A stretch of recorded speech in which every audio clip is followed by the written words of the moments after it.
السلام علیکم پیارے دوستو، میری آپ سے گزارش ہے ویڈیو کو شروع کرنے سے پہلے چینل کو سبسکرائب کریں، ویڈیو کو لائک کریں اور شیئر۔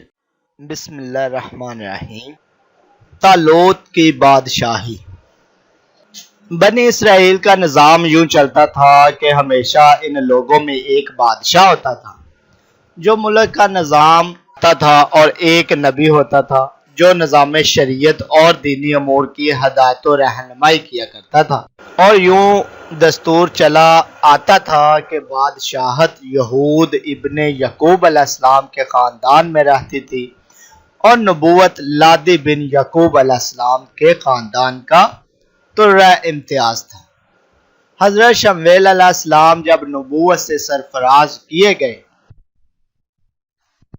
تو ان کے زمانے میں کوئی بادشاہ نہیں تھا، تو بنی اسرائیل نے آپ سے درخواست کی کہ آپ کسی کو بادشاہ بنا دیجئے، تو آپ نے حکم خداوندی کے مطابق طالوت کو بادشاہ بنا دیا، جو بنی اسرائیل میں سب سے زیادہ طاقتور اور سب سے بڑا عالم تھا، لیکن بہت غریب و مفلس تھا۔ وہ چمڑا پکا کر یا بکریوں کی چرواہی کر کے زندگی بسر کرتا تھا۔ اس پر بنی اسرائیل کو اعتراض ہوا کہ طالوت شاہی خاندان سے نہیں ہے، لہٰذا یہ کیوں کر اور کیسے ہمارا بادشاہ ہو سکتا ہے؟ اس سے زیادہ تو بادشاہت کے حقدار ہم لوگ ہیں، کیونکہ ہم لوگ شاہی خاندان سے ہیں۔ پھر طالوت کے پاس کچھ زیادہ مال بھی نہیں ہے۔ ایک غریب مفلس انسان بلا تخت شاہی کے لائق کیوں کر ہو سکتا ہے؟ بنی اسرائیل کے ان اعتراضات کا جواب دیتے ہوئے حضرت شمویل علیہ السلام نے یہ تقریر فرمائی کہ طالوت کو میں نے نہیں بلکہ اللہ تعالیٰ نے بادشاہی کے لیے چن لیا ہے، اور ملک اللہ ہی کا ہے، وہ جس کو چاہے اپنا ملک عطا فرما دے۔ اور اگر طالوت کے پاس ملک و دولت نہیں تو کیا ہوا؟ دیکھو وہ کتنا طاقتور ہے اور کتنا بڑا عالم ہے، اور سلطنت چلانے کے لیے مال سے زیادہ طاقت کی اور علم کی ضرورت ہے۔ پھر ان باتوں کے علاوہ طالوت کی بادشاہی کا نشان یہ ہے کہ وہ تمہارا صندوق جو تم سے چھن گیا ہے وہ تمہارے پاس آ جائے گا۔ سورہ بقرہ۔ چنانچہ تھوڑی ہی دیر کے بعد 4 فرشتے صندوق لے کر آ گئے، اور صندوق وہ شمویل علیہ السلام کے پاس رکھ دیا۔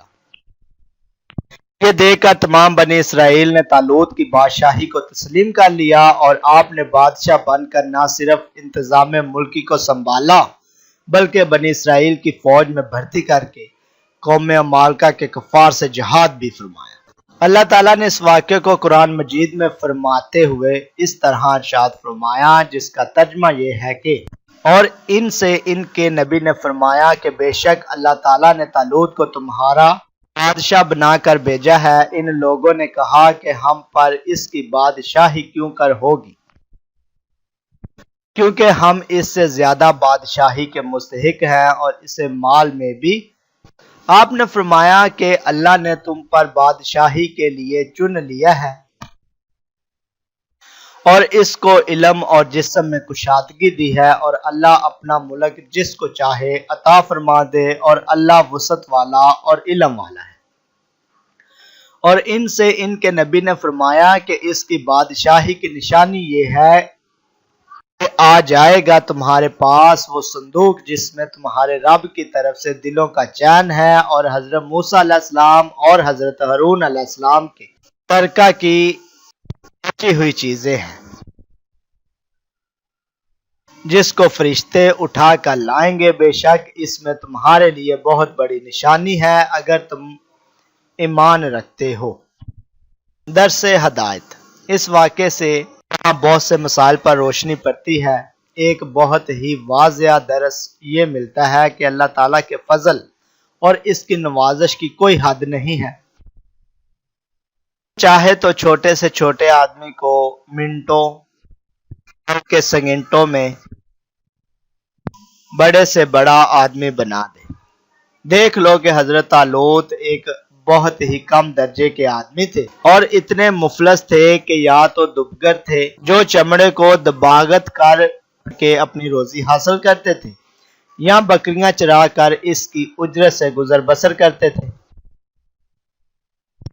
مگر لمحہ بھر میں اللہ نے انہیں صاحب تخت و تاج بنا کر بادشاہ بنا دیا۔ اس واقعے سے اور قرآن مجید کی عبارت سے معلوم ہوا ہے کہ جسمانی توانائی اور علم کی وسعت بادشاہی کے لیے مالداری سے زیادہ ضروری ہے، کیونکہ بغیر جسمانی طاقت اور علم کے نظام چلانا اور سلطنت کا انتظام کرنا تقریباً محال اور ناممکن ہے۔ اس سے ظاہر ہوا کہ علم کا درجہ مال سے بہت بلند تر ہے۔